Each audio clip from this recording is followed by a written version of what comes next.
Great, beautiful morning, Cynthia here. This is to be the first video in a new playlist focused on, God's gifts to us in terms of plant medicine and being connected that way. I was in a breakout room a couple days ago and people were asked to introduce ourselves with 3 things people didn't know about us. And I thought, my life is an open book. What don't people know about me? So I came up with, I'm a goat midwife. And I thought to myself that I've been called a goat whisperer, but yeah, when I came up here, the last herd I had, just goat midwife. And yeah, they didn't even need the midwife. Anyways, 2, that I'd published, I'm an author under various pen names, but 3, the one that got people's attention is that I microdose psilocybin on a regular basis, especially when I'm traveling.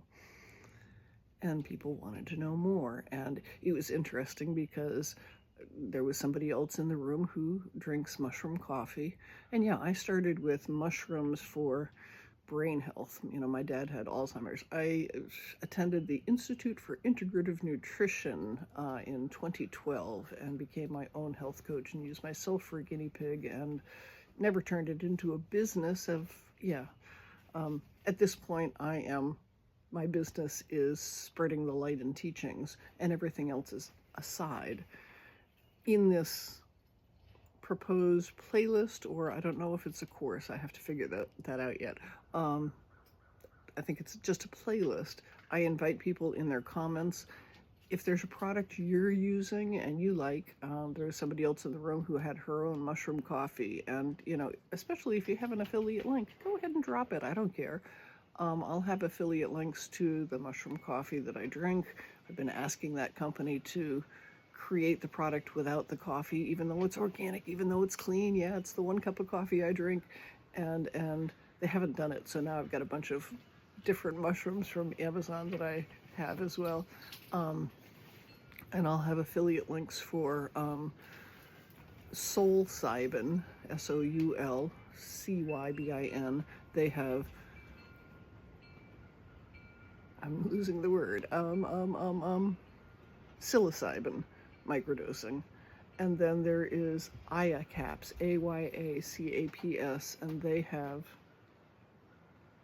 Ayawaska microdosing. And I've talked with people who have done ayahuasca journeys, and I haven't done any of that. I did the Ayacaps a little bit. They got me in a subscription, and it was okay. I got like 3 months worth, and I've lost 2 of them. And they're someplace here. And it was, it didn't make sense. I think it was 60 capsules, and the dosage was 1 a day, except you don't take them every day. You take them like maybe 5 days on, 2 days off, something like that. And so it just didn't make sense. So I got like 3 bottles of them, and I found after several months I had taken like 5 doses. And I'd shared it with a bunch of people because their advertising is awesome, and I'll do a separate thing when I pull out their advertising flyer about the people for whom it works. It's like, if I had known about this when Prozac hit the market, maybe not. So the psilocybin and the ayahuasca act as MAOIs, monoamine oxidase inhibitors. And I remember back when I did the allopathic medical thing, and when I moved down to Tennessee in 2008, I had a suitcase of prescriptions for antidepressants, things for migraine, things for asthma, things I don't take anymore. That's been a journey, and it's been great. But MAOIs come with dietary restrictions. You need to look them up. I know I don't eat the fermented foods that I have. I think you're supposed to avoid aged cheeses. I remember when I took them before Prozac hit the market, going to a pizzeria and ordering a pizza with only cheese on half, and they were like, what? And the thing is, that cheese probably wasn't an issue, but I wasn't understanding it yet. So if people want to go down that rabbit hole with me, I'll make a playlist for it. So I'm talking about Prozac and SSRI, and I'm talking about these nature-made, psilocybin and ayahuasca. And I don't know, I'm sure it's there. The SSRIs are probably based on the nature-made version anyway. When I went on Prozac, I said that was the reason I was able to focus and become a teacher. I got my classroom, middle school English language arts at 37.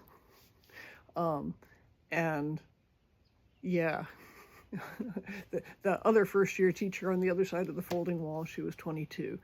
So the SSRIs did that for me. And then when I added the microdosing for myself, and why I do it, especially when I travel, the focus, all of the connections happening in the brain. The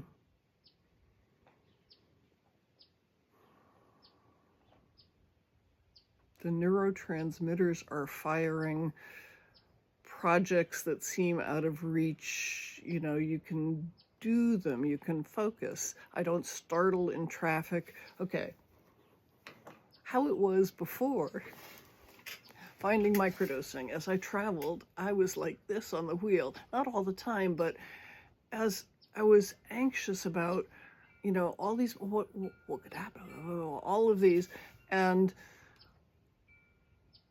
now it's like I just get there, and if maps drops off, and we just keep going. It's all under God's grace, and the ancestors have me, and it's all good.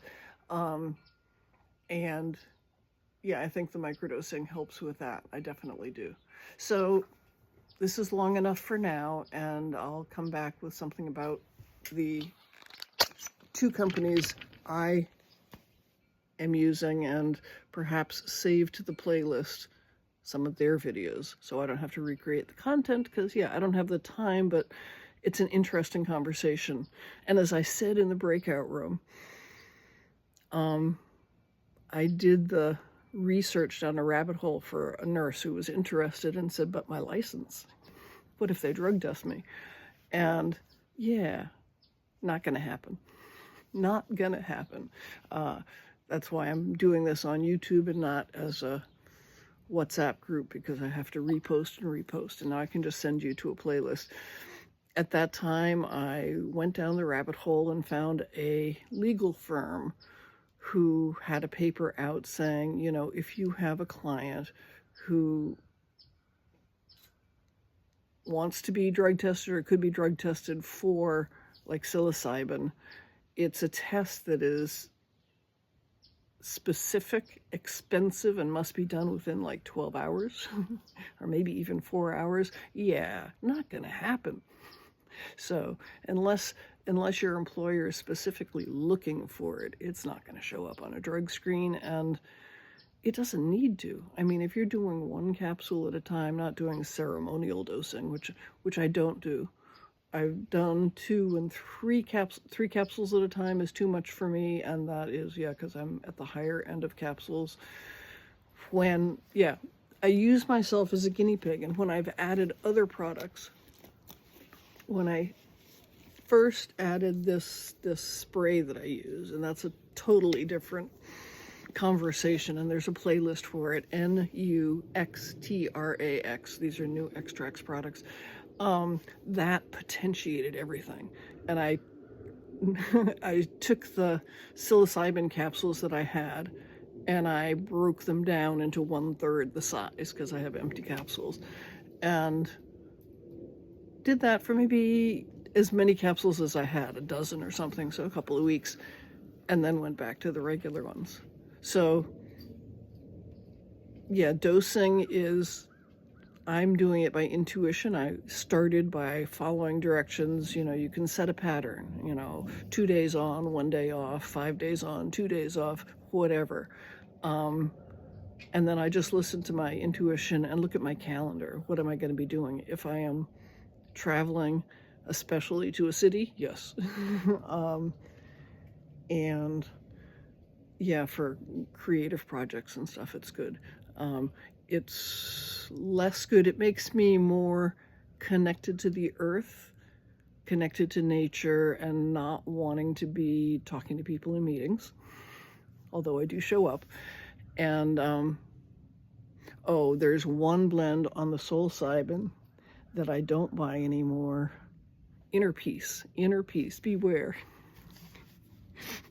My publishing coaching client, and now a life coaching client, who's an attorney and had a huge case, messaged me after taking Inner Peace. Yeah, I just feel like lying by the pool in the sunshine. Yeah, so beware as you adjust to making this part of your life. But yeah, anyways, welcome. I love you.